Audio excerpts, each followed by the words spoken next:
Hi, welcome to Telugu updates. 2023 assembly ఎన్నికల్లో 6 గ్యారంటీలు 420 హామీలు ఇచ్చి అధికారంలోకి వచ్చిన కాంగ్రెస్ ప్రభుత్వం 2 ఏళ్లు పూర్తి చేసుకుంది.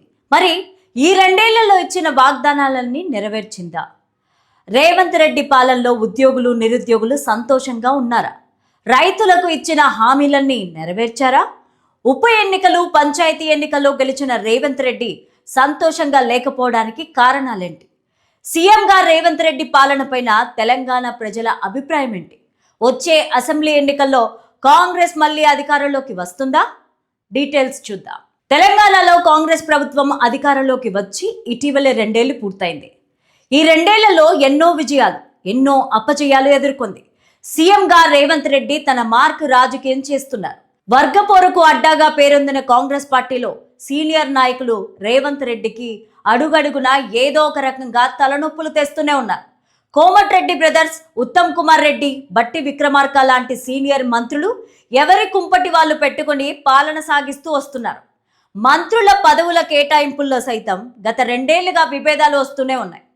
రేవంత్ రెడ్డి సీనియర్ నేతలను ఒకవైపు కలుపుకొని పోతామని పలు సందర్భాల్లో చెప్పినప్పటికీ అవేమీ ఇన్నాళ్ళు పెద్దగా కనిపించకపోవడం గమనించాలి. ఎన్నికల సందర్భంగా ఇచ్చిన వాగ్దానాలను ఒక్కొక్కటిగా నెరవేరుస్తూ ప్రజల మన్ననలు పొందేందుకు కాంగ్రెస్ ప్రభుత్వం ప్రయత్నాలు చేస్తూ వస్తోంది. ఆర్థిక వ్యవస్థను చక్కబెట్టే దారులను వెతుకుతూ సక్సెస్ఫుల్ గా కాంగ్రెస్ 2 ఏళ్లు అయితే పూర్తి చేసుకుంది.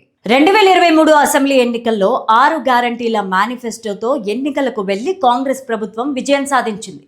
అధికారంలోకి వచ్చాక 6 గ్యారంటీల చుట్టే తెలంగాణ రాజకీయాలు తిరుగుతున్నాయి. 6 గ్యారంటీలను అమలు చేయడంలో జాప్యంపై ప్రతిపక్షాలు గగ్గోలు పెడుతున్నాయి. ఎన్నికల హామీల్లో భాగంగా మహిళలకు ఇస్తున్న ఉచిత బస్సు ప్రయాణాన్ని అధికారంలోకి రాగానే అమలు చేశారు. ఆ పథకం వల్ల బస్సులో సీటు కోసం మహిళలు కుస్తీలు పడ్డంతో ప్రభుత్వం పైన తీవ్రంగా విమర్శలు వచ్చాయి. ఇప్పటికీ బస్సు ప్రయాణం పైన పలుచోట్ల అసహనాలు వ్యక్తమవుతున్నాయి. ఈ పథకంలో ఆటో డ్రైవర్లు తీవ్రంగా నష్టపోయారు. ఉచిత బస్సు సౌకర్యాన్ని వినియోగించుకొని ఎంతో మంది మహిళలు లబ్ధి పొందుతున్నప్పటికీ అదే రీతిలో ఈ పథకం పైన విమర్శలు ఎదురవుతున్నాయి. నిరుద్యోగులకు ఇస్తామన్న 2 లక్షల ఉద్యోగాలలో ఇప్పటికే 70,000కు పైగా రిక్రూట్మెంట్ చేశారు. గత ప్రభుత్వ హయాంలో చేపట్టిన కానిస్టేబుల్ నియామకాలను కాంగ్రెస్ ప్రభుత్వం తన ఖాతాలో వేసుకుందని విమర్శలున్నాయి. కానీ కాంగ్రెస్ ప్రభుత్వం వచ్చాకే నియామక పత్రాలు ఇచ్చారు కాబట్టి అవి తమ ప్రభుత్వ ఖాతాలోకే వస్తాయని కాంగ్రెస్ సమర్థించుకుంటోంది. రైతులకు ఏకకాలంలో చేస్తున్న 2 లక్షల రుణమాఫీని అమలు చేసి రైతుల్లో మంచి పేరు సంపాదించుకుంది. కానీ రైతు బంధు ఇవ్వడంలో విఫలం కావడంతో ఆ కాస్త మంచి పేరు కూడా సన్నగిల్లుతూ వస్తోంది. సున్నాకు బోనస్ ఇస్తామన్న హామీని కూడా నెరవేర్చకపోవడంతో రైతులు గుర్రుగా ఉన్నారు. కాంగ్రెస్ ప్రభుత్వం వచ్చాక ప్రభుత్వ ఉద్యోగులు, రిటైర్డ్ ఉద్యోగులు మాత్రం తీవ్ర ఇబ్బందులు ఎదుర్కొంటున్నారు. ఎన్నికల హామీల్లో భాగంగా వారికి ఇస్తామన్న డిఏలు ప్రకటించలేదు. పాత పెన్షన్ విధానాన్ని రద్దు చేయకపోవడం, పిఆర్సీ రద్దు వంటి అంశాలతో ఉద్యోగ సంఘాలు ప్రభుత్వం పైన ఆగ్రహంగా ఉన్నాయి. మరోవైపు నిరుద్యోగ యువతను సైతం ఉద్యోగాల నోటిఫికేషన్లపైన ఆందోళన చేస్తున్నారు. దీంతో కాంగ్రెస్ ప్రభుత్వానికి ప్రభుత్వ, ప్రైవేటు ఉద్యోగుల సంఘాలతో తీవ్ర ఇబ్బందులు ఎదురవుతున్నాయి. కాంగ్రెస్ ప్రభుత్వం అధికారంలోకి రావడానికి ముఖ్య పాత్ర పోషించిన నిరుద్యోగులను పట్టించుకోకపోవడంపై చాలా విమర్శలు వస్తున్నాయి. నిరుద్యోగ భృతి కూడా ఇవ్వకుండా యువతను తీవ్ర ఇబ్బందులకు గురి చేస్తోందని ప్రతిపక్షాలు గగ్గోలు పెడుతున్నాయి. గత ప్రభుత్వం చేసిన అప్పుల కారణంగా రాష్ట్రం అప్పుల్లో కూరుకుపోయిందంటూ కాంగ్రెస్ నాయకులు ఆరోపణలు చేస్తూ వస్తున్నారు. పథకాలను అమలు చేసేందుకు నిధులు లేక తీవ్ర ఇబ్బందులు పడుతున్నామని సీఎం రేవంత్ రెడ్డి పలు సందర్భాల్లో బాహాటంగానే వెల్లడించారు. బీఆర్ఎస్ హయాంలో చేపట్టిన అభివృద్ధి పనులే తప్ప కాంగ్రెస్ ప్రభుత్వం అధికారంలోకి వచ్చాక చెప్పుకోదగ్గ ఏ ఒక్క ప్రాజెక్టును కూడా కంప్లీట్ చేయలేదనే విమర్శలున్నాయి. బీఆర్ఎస్ పార్టీ సైతం ప్రతిపక్ష పాత్రను గట్టిగా పోషిస్తోంది. అడుగడుగునా అధికార పార్టీని ప్రశ్నిస్తూ ముచ్చమటలు పట్టిస్తున్నారు.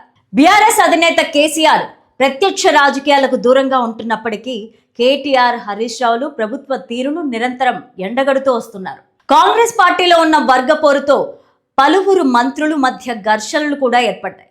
కొండా సురేఖ, జూపల్లి, పొన్నం ప్రభాకర్, వాకిటి శ్రీహరి వంటి సీనియర్ నాయకుల మధ్య పలు సందర్భాల్లో విభేదాలు తలెత్తాయి.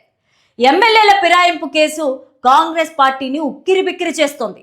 ఎమ్మెల్యేలను చేర్చుకొని బలం పెంచుకుందామని భావించిన కాంగ్రెస్ పార్టీకి గట్టి ఎదురుదెబ్బ తగిలింది. ఎంపీ ఎన్నికల్లో బీఆర్ఎస్ ఘోరంగా విఫలమైనప్పటికీ ఇటీవలే జరిగిన జూబ్లీహిల్స్ ఉప ఎన్నికలో పంచాయతీ ఎన్నికల్లో అధికార పార్టీకి గట్టి పోటీ ఇచ్చింది.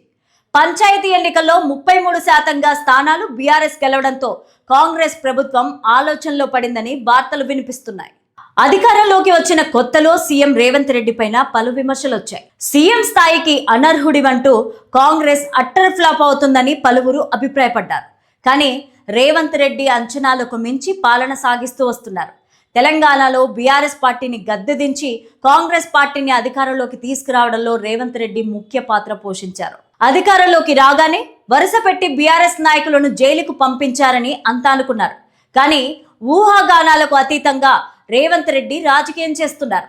గత 2 ఏళ్ల కాంగ్రెస్ పాలనలో ఎన్నో విజయాలు అపజయాలు వచ్చినప్పటికీ కేసీఆర్ లాంటి సీనియర్ నాయకుడిని ఎదుర్కొనడంలో రేవంత్ రెడ్డి మాత్రం సక్సెస్ సాధించారని అంతా భావిస్తున్నారు. ప్రభుత్వానికి ఇంకా 3 ఏళ్లు ఉండడంతో తెలంగాణ రాజకీయాల్లో ఎలాంటి మార్పులు చోటు చేసుకుంటాయని ఇంట్రెస్ట్ నెలకొంది.